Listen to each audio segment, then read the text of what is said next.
अब हम यहाँ पर प्रश्नावली 1.3 का उदाहरण नंबर 9 सॉल्व करेंगे, जो कि प्रमेय 1.4 के जैसा ही है, सेम टू सेम। तो यहाँ पर हमें सिद्ध करना है √3 एक अपरिमेय संख्या है। तो प्रश्नावली 1.3 के भी सभी प्रश्न इसी तरह हैं, बिल्कुल जिस प्रकार यह प्रश्न है। अंत तक देखना, वीडियो अच्छी तरह से समझ में आ जाएगा आपको। तो यहाँ पर √3 एक अपरिमेय संख्या, ये हमें सिद्ध करना है। तो इसके विपरीत हम मान लेते हैं, माना √3 एक परिमेय संख्या है। अब यहाँ पर √3 एक परिमेय संख्या, तो परिमेय संख्या को हम a/b के रूप में लिख सकते हैं। तो हमने √3 को a/b के बराबर में लिख दिया। अब यहाँ पर a और b पूर्णांक हैं तथा किसी परिमेय संख्या a/b का हर जो है वह शून्य नहीं हो सकता है। तो यहाँ पर a और b पूर्णांक हैं तथा b बराबर नहीं है 0। किसी परिमेय संख्या का हर 0 नहीं हो सकता है। और a और b में एक के अतिरिक्त कोई उभयनिष्ठ गुणनखंड नहीं है, ये भी परिभाषा है। तो ये परिभाषा है, a और b पूर्णांक है तथा b बराबर नहीं है 0 और a और b में एक के अतिरिक्त कोई उभयनिष्ठ गुणनखंड नहीं है। जो ये बात है, a और b में एक के अतिरिक्त कोई उभयनिष्ठ गुणनखंड नहीं है, ये जब हम आगे सॉल्व करेंगे तो ये चीज़ गलत हो जाएगी, गलत सिद्ध हो जाएगी। a और b में एक के अतिरिक्त भी कोई और उभयनिष्ठ गुणनखंड निकल आएगा। तो यहाँ पर जो √3 एक परिमेय संख्या है, हमने माना है, ये गलत हो जाएगा, त्रुटिपूर्ण कल्पना के कारण हो जाएगा। जब हम आगे सॉल्व करेंगे तो a और b में एक के अतिरिक्त कोई उभयनिष्ठ गुणनखंड निकल आएगा। तो यहाँ पर सॉल्व करते हैं, तो त्रियक गुणा करेंगे तो b का गुणा √3 में होगा, तो हो जाएगा √3 × b और बराबर में बचेगा ये a। दोनों तरफ हम वर्ग करेंगे तो यहाँ पर √3 का गुणा √3 में होगा, तो हो जाएगा 3 और ये b² ज्यों का त्यों, इस तरफ ये a² भी ज्यों का त्यों। अब यहाँ पर देखेंगे हम, तो यहाँ पर जो 3 बराबर को उस तरफ पक्षांतरित कर देंगे तो इस प्रकार हो जाएगा, यहाँ पर b² बराबर a² बटे 3। तो यहाँ पर ये 3 a² को विभाजित कर रहा है, तभी b² आ रहा है। तो यहाँ पर हम लिख सकते हैं 3 a² को विभाजित करता है। अब यहाँ पर 3 a² को विभाजित करता है तो 3 a को भी विभाजित करेगा। ये है प्रमेय 1.3।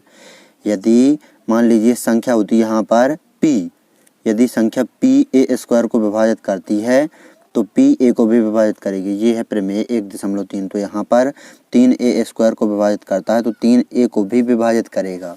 अब 3 a को विभाजित करता है तो 3 a का एक उभयनिष्ठ गुणनखंड है। तो यहाँ पर देखेंगे, शर्त a और b में एक के अतिरिक्त कोई उभयनिष्ठ गुणनखंड नहीं है। तो यहाँ पर a का तो एक उभयनिष्ठ गुणनखंड निकल आया है। जब हम आगे सॉल्व करेंगे तो b का भी एक उभयनिष्ठ गुणनखंड निकल आएगा। तो ये शर्त जो a और b में एक के अतिरिक्त कोई उभयनिष्ठ गुणनखंड नहीं है, ये गलत हो जाएगी। तो यहाँ पर 3 a का एक उभयनिष्ठ गुणनखंड, इसे मान लेते हैं हम शर्त 1 समीकरण 1। बीच में लाइन खींचेंगे, आगे सॉल्व करेंगे। अब हम यहाँ पर मान लेते हैं, माना a बराबर 3 के। ये इस प्रकार हम सभी प्रश्नों में मानते हैं। जो यहाँ पर जितनी संख्या हो वही संख्या मान लेते हैं k के साथ a बराबर। तो यहाँ पर अब इस स्थिति में मान रखेंगे a का, तो यहाँ पर 3b² ये ज्यों का त्यों बराबर a की जगह पर a का मान 3k और इसका वर्ग कर देंगे, क्योंकि यहाँ पर a का वर्ग है तो a के मान का वर्ग कर देंगे यहाँ पर। अब यहाँ पर 3b² इस तरफ ये ज्यों का त्यों बराबर 3k का वर्ग। इसको हम इस प्रकार लिख सकते हैं 3 × 3 × k²। अब यहाँ पर 3 से 3 कैंसिल, तो यहाँ बचेगा 3k²। इस तरफ लिख लेते हैं इसे और इस तरफ बचेगा ये b²। अब यहाँ पर इसी प्रकार की स्थिति बन गई है। यहाँ पर 3 a² को विभाजित करता था, यहाँ पर 3 b² को विभाजित करता है। कुछ इस प्रकार दिखा देता हूँ मैं आपको कि यहाँ पर जो 3 है गुणा में, बराबर को उस तरफ पक्षांतरित कर देंगे तो भाग में पहुँच जाएगा। तो इस तरफ बचेगा k² बराबर b² बटे में आ जाएगा यहाँ पर ये 3।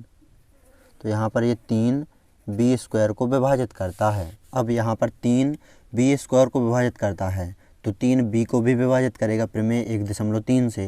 जैसा कि यहाँ पर 3 a² को विभाजित करता है तो 3 a को भी विभाजित करेगा। अब यहाँ पर 3 b² को विभाजित करता है तो 3 b को भी विभाजित करेगा। अब 3 b को विभाजित करता है तो 3 b का एक उभयनिष्ठ गुणनखंड है।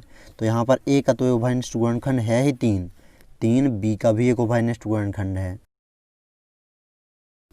ये है शर्त दूसरी। अब यहाँ पर देखेंगे तो यहाँ पर परिमेय संख्या की परिभाषा है कि a और b पूर्णांक हैं, b बराबर नहीं है 0, किसी परिमेय संख्या का हर 0 नहीं हो सकता, और a और b में एक के अतिरिक्त कोई उभयनिष्ठ गुणनखंड नहीं है।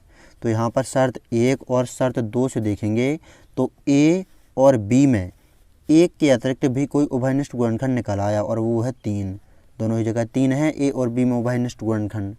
तो यहाँ पर अतः जो हमने माना था कि √3 एक परिमेय संख्या गलत माना था, जो √3 एक परिमेय संख्या ये त्रुटिपूर्ण कल्पना के कारण माना था, और a/b √3 के बराबर में ये भी हमने त्रुटिपूर्ण कल्पना के कारण माना था, क्योंकि a और b जो ये परिमेय संख्या इसकी परिभाषा ये है कि एक के अतिरिक्त a और b में एक के अतिरिक्त कोई उभयनिष्ठ गुणनखंड नहीं है।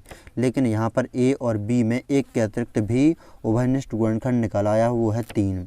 तो यहाँ पर अतः जो हमने माना था कि √3 एक परिमेय संख्या है, गलत माना था। अतः √3 एक अपरिमेय संख्या है। अतः √3 एक अपरिमेय संख्या है। तो ये हमने सिद्ध कर दिया। इस प्रकार आपको इस प्रश्न को अच्छी तरह से सॉल्व कर लेना है। परीक्षा की दृष्टि से बहुत अधिक महत्वपूर्ण प्रश्न है। यदि आप कक्षा 10 NCERT गणित के अध्याय 1 के सभी उदाहरण के प्रश्न और प्रश्नावली 1.1, 1.2, 1.3 और 1.4 के सभी प्रश्न क्रम सहित देखना चाहते हैं तो डिस्क्रिप्शन जरूर चेक करें।